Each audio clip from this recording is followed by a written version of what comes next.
Bismillahirrahmanirrahim. Assalamualaikum warahmatullahi wabarakatuh. Perkenalkan, nama saya Sani Saparudin, SDM PKH Kecamatan Cilawu, Kabupaten Garut. P2K2 Angkatan 92 dengan nomor absen 22.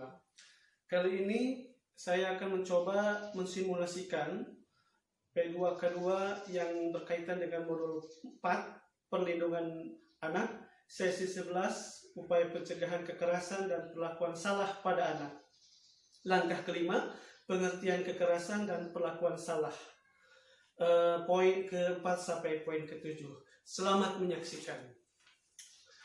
Ibu, ya, tadi kita sudah membahas tentang kekerasan, gejala-gejala kekerasan seksual pada anak. Ada diantaranya gerakan yang tidak wajar, kemudian juga gejala atau tanda fisik yang dapat kita lihat, dan juga gejala atau tanda-tanda pada psikis mental anak.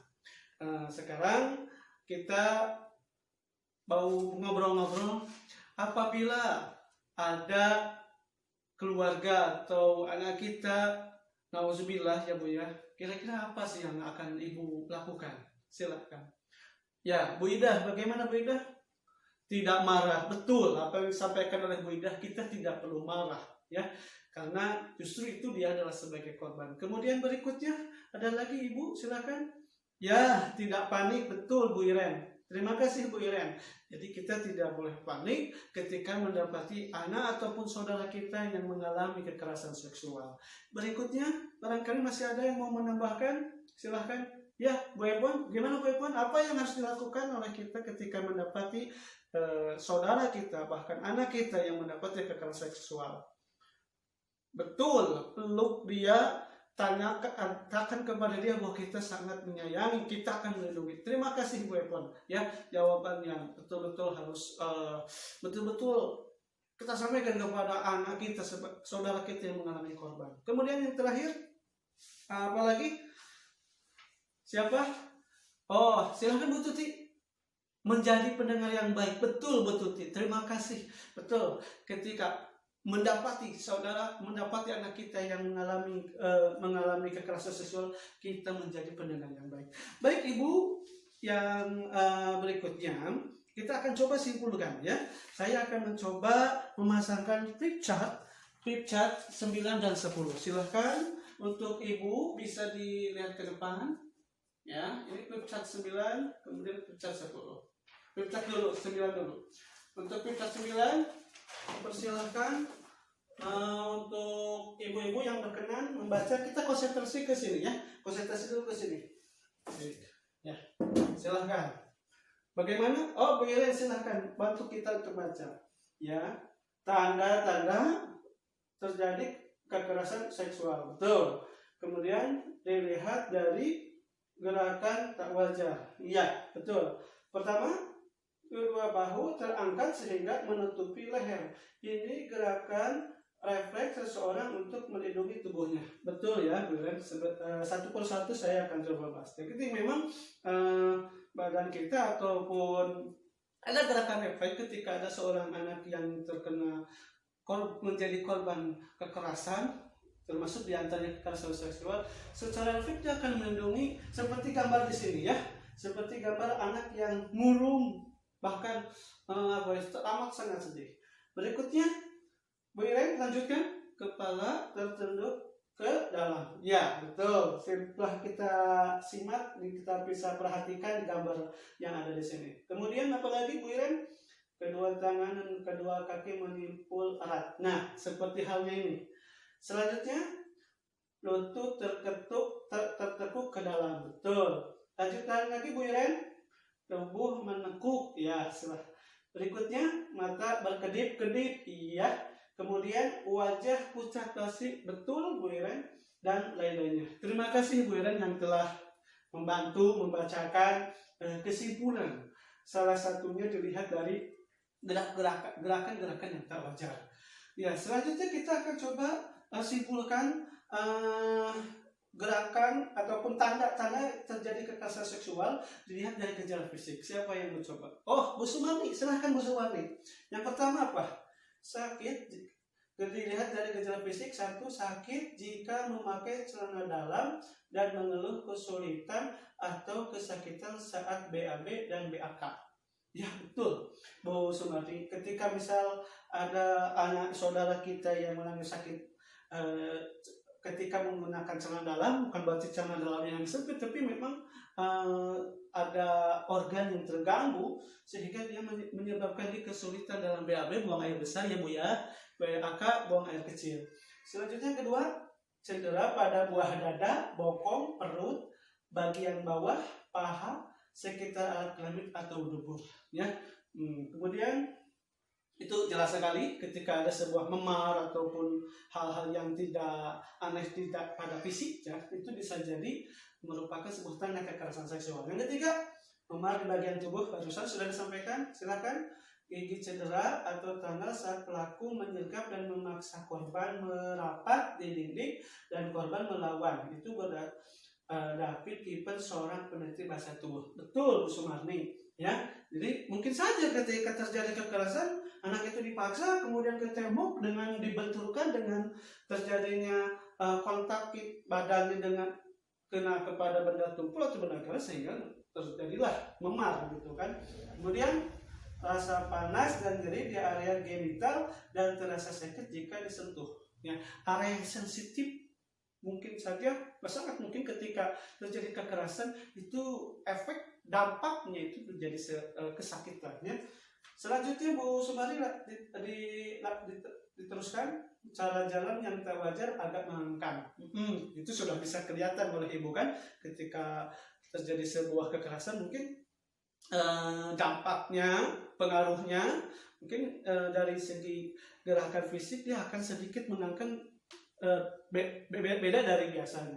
Terakhir Bu, ditemukan bekas bercak darah atau cairan di celana dalam anak dan kemungkinan ditemukan bagian pakaian yang robek atau kancing yang lepas karena ditarik paksa. Betul. Ya, kita kalau sudah ada tanda-tanda yang tidak wajar diperiksa, ada bercak darah dikarenakan mungkin sobeknya vagina kalau ke perempuan, kemudian ada kancing yang lepas karena itu hasil paksaan dari orang lain yang yang mau melakukan kekerasan kepada saudara kita, ya, kepada anak kita.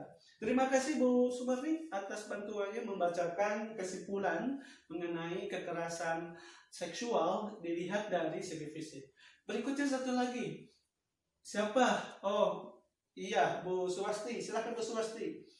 Nah, ini tanda gejala secara fisikis mental. Yang pertama apa Bu? Satu, anak berubah ekspresi, pendiam, cemas, gelisah, mengurung diri, takut, ditinggalkan sendirian. Betul Bu Suwasti, ya. Pasti yang tadinya periang, anak berubah menjadi murung lantaran karena adalah menjadi trauma, menjadi gelisah setelah terjadi kekerasan. Yang kedua Bu, menunjukkan keluhan-keluhan fisik yang tidak dapat dijelaskan penyebabnya seperti pusing, sakit perut atau masalah makan. Sangat berpengaruh ketika ada sebuah hal yang tidak nyaman, tidak mengenakan, bahkan tadi down, ya, itu menjadi mentalnya itu jatuh karena apa? Karena memang telah terjadi kekerasan kepada dirinya sehingga dia mual-mual, sakit perut, dan itu bisa jadi karena pikirannya itu sudah lemah, ya Bu. Ketiga apa?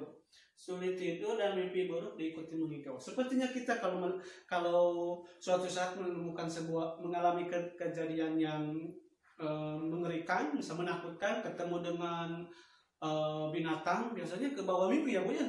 Adapun ini sampai bahkan ada kasus ketika anak yang diperkosa bergiliran sampai 4 kaki, jangankan melihat laki-laki, mendengar suaranya saja sudah Masya Allah. Nah itu adalah karena ke bawah-bawah Bu, trauma. Yang keempat Bu, sulit konsentrasi dan sulit belajar sehingga tidak mampu menyelesaikan tugasnya. Betul Bu Swasti.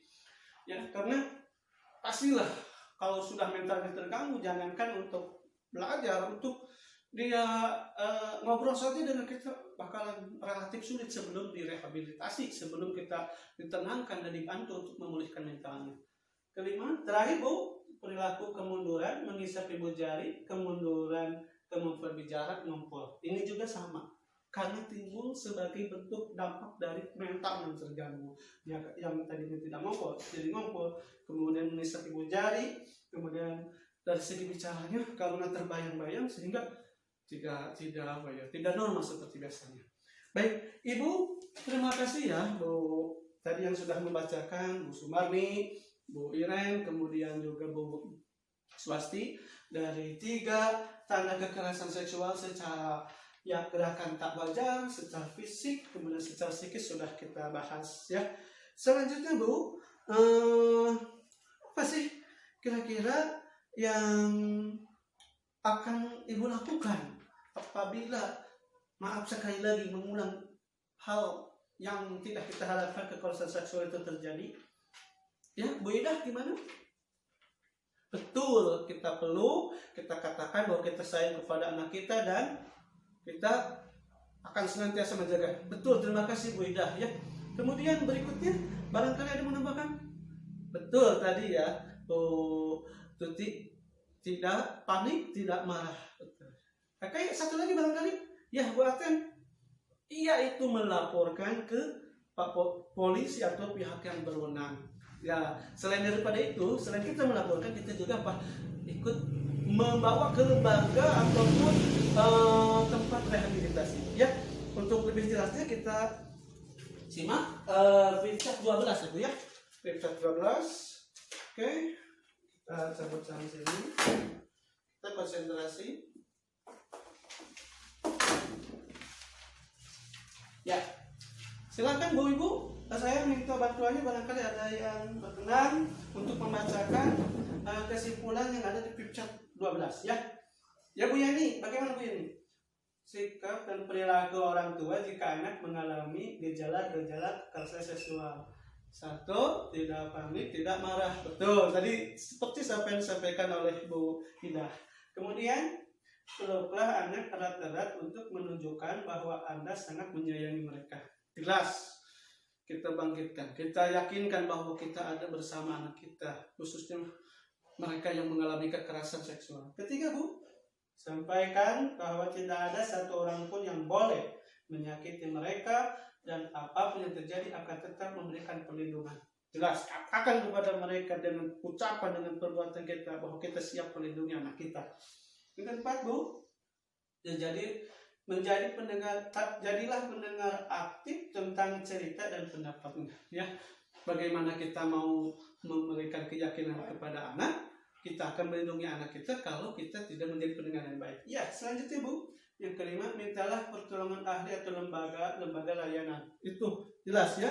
Jadi ketika ada sebuah kekerasan, kita bawa ke lembaga rehabilitasi, termasuk Bu, kita bawa kepada ada di dinas sosial, misal kepada pusat pelayanan perempuan dan anak, itu P2 TP2A, unit pelaksana teknis perlindungan perempuan dan anak OPTD PPA, kemudian anak subdirektorat anak memerlukan perlindungan khusus AMPK, dan perlindungan rumah perlindungan trauma center FPTC. Itu salah satu lembaga untuk merehab mental anak.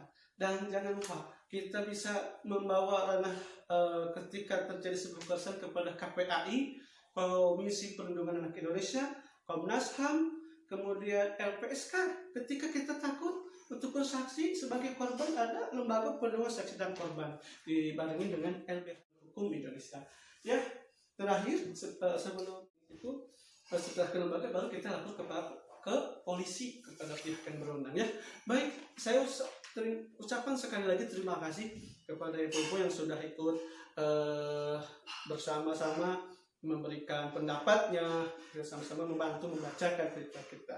Ya, terima kasih kepada semuanya. Kita lanjut ke materi berikutnya ya Bu ya. Oke. Demikian video yang saya bisa tampilkan mengenai modul 4 sesi 11 langkah 5 poin 4 sampai 7. Terima kasih atas perhatiannya. Mohon maaf apabila banyak kekurangan, dan teristimewa buat Ibu Dokter, Bu Dewi. Saya aturkan terima kasih atas arahan dan bimbingannya. Bila taufiq wa hidayah. Assalamualaikum warahmatullahi wabarakatuh.